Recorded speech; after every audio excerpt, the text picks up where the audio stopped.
સુરતમાં આજે યોજાશે ઓપરેશન શીલ્ડ મોક ડ્રીલ અને મોક ડ્રીલમાં સહભાગી બનવા અપીલ સિવિલ ડિફેન્સના નાયબ કલેક્ટર દ્વારા લોકોને અપીલ કરવામાં આવી હતી। નાગરિક સંરક્ષણ દળના નાયબ કલેક્ટર રાહુલ ચૌધરી દ્વારા અપીલ કરવામાં આવી હતી અને ઓપરેશન શીલ્ડ અંતર્ગત રાત્રિના 8 થી 8:30 દરમિયાન બ્લેકઆઉટ કરાયું હતું।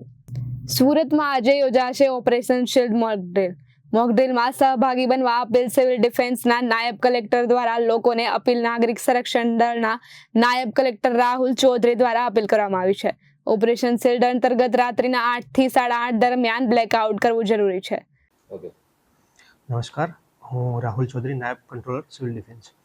આજે 31 મે 2025ના રોજ સરકારની સૂચના અનુસાર જે મોક ડ્રીલ થવા જઈ રહી છે એમાં આપણે સુરત શહેરમાં ગ્લોબલ ટેક્સટાઇલ માર્કેટ શહેરમાં અને ગ્રામ્ય વિસ્તારમાં કાકરાપાડા અનુમતિ થવા જઈ રહી છે, જેનો 5 વાગ્યાથી એનો મોક ડ્રીલનો સમય છે અને ત્યારબાદ મોક ડ્રીલ બાદ 8 થી 8:30 સુધી બ્લેકઆઉટનો છે।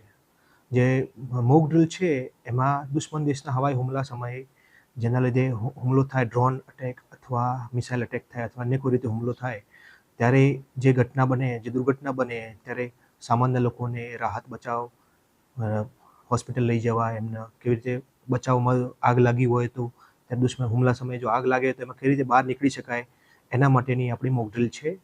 એમાં મ્યુનિસિપલ કમિશનર સાહેબની સૂચના, સિવિલ સીપી સાહેબની સૂચના અને કલેક્ટર સાહેબના માર્ગદર્શન હેઠળ તમામ વિભાગો અને કચેરીઓ સંકલિત કરી અને મોક ડ્રીલ કરવા જઈ રહ્યા છે। Reporter Arvind Rathod, Janadesh news, Surat.